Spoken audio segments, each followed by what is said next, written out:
Se Deus é amor, por que o mal existe? É uma pergunta bem complicada, complexa e bem teológica e filosófica também. Mas a gente pode entender mais ou menos da seguinte forma: o mal em si ele não existe. O mal ele não é uma substância. O mal ele não é uma entidade. O mal ele é uma corrupção.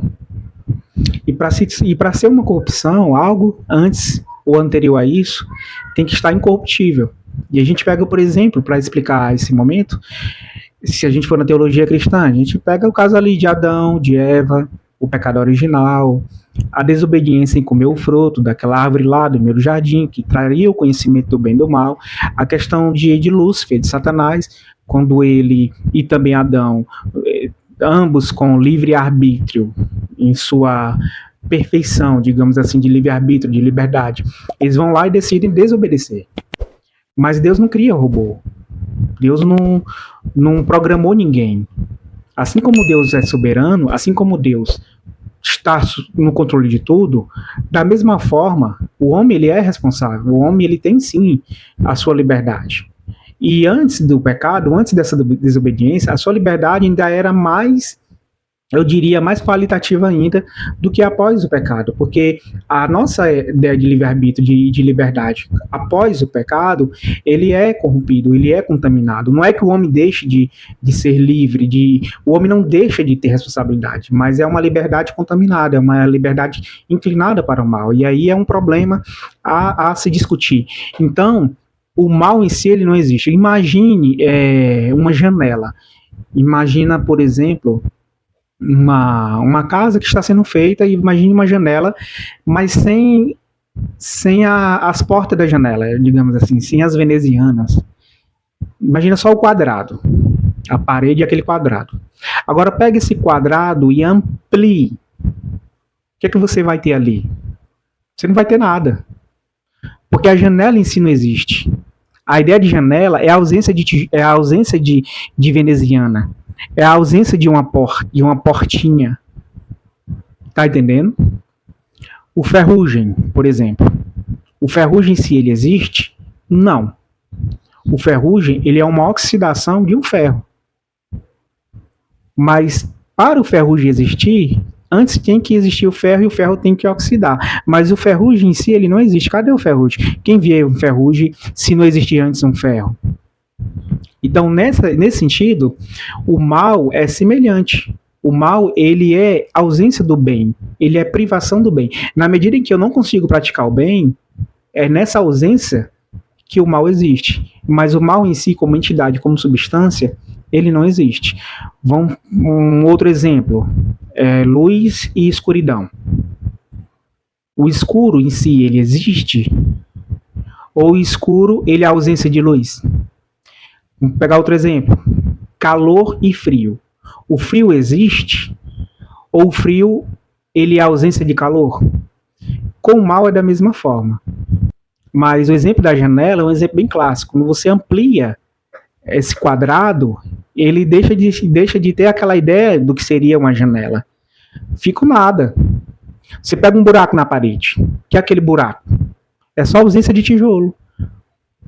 Tá entendendo? O buraco em si não é nada. É a ausência de alguma coisa. Então o mal, ele passou a existir na medida em que o ser humano ou a criatura angelical desobedece a Deus e se corrompe. Então, por causa da liberdade humana e da liberdade dos anjos, nos que se rebelaram, na medida em que eles desobedeceram os preceitos de Deus, uma ordem, um mandamento não no sentido de lei mosaica, mas no sentido de que Deus falou, deixou claro que isso aqui não pode, existe uma moral, existe uma norma. Na medida que eles desobedecem, eles se corrompem, eles se tornam corruptos. Dessa forma, o mal, a ideia de mal, ele passa a existir, mas o mal como entidade em si, ele não existe. Deus, ele está no controle de todas as coisas, ele é soberano. E a gente pode entender também do ponto de vista teológico e filosófico também, de que Deus permite sim o mal, quem sabe até mesmo para um propósito maior. Eu entendo que seja mais ou menos isso. Quando a gente olha a Bíblia do começo ao fim, a gente vê do ponto de vista escatológico que ali há um bem maior, que um propósito maior. Então, desse ponto de vista, Deus permite o mal. Mas ele permite, não no sentido que ele causa o mal. Deus não causa o mal do ponto de vista moral. Deus causa, sim, o mal do ponto de vista do sofrimento. Por exemplo, juízo. Você vê o dilúvio. Ali é um mal, mas não é um mal moral. E Deus não corrompe o ser humano. Deus não impõe o mal no ser humano. O ser humano ele já é mal por si só. Nós herdamos infelizmente, nós herdamos essa contaminação do pecado dos nossos ancestrais e do primeiro casal, que a gente pode se entender como Adão e Eva. Mesmo que essa passagem seja poética e tenha suas nuances teológicas, todos são questionamento, mas, enfim, se a gente for pegar uma genealogia, a gente vai chegar em um casal, do ponto de vista humano. Então, não sei se ficou claro, mas o mal em si ele não existe. E a ideia do mal é a privação do bem.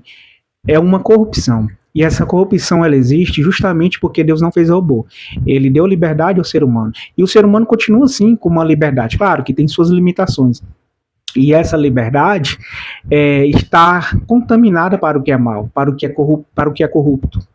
E essa liberdade que Deus deu lá no Éden, por exemplo, foi digamos que o estopim, não sei se seria o termo mais correto, mas foi a possibilidade, pronto. Foi a possibilidade para que o ser humano viesse a pecar, a errar, não que Deus necessariamente quis que fosse dessa forma, mas que isso proporcionou, que isso deu a probabilidade, a possibilidade do ser humano, desobedecendo Deus, ele viesse a pecar, errar, se corromper e dali surge a ideia de mal, por causa da liberdade. Afinal, Deus não programou nada a ninguém, Deus não fez robô.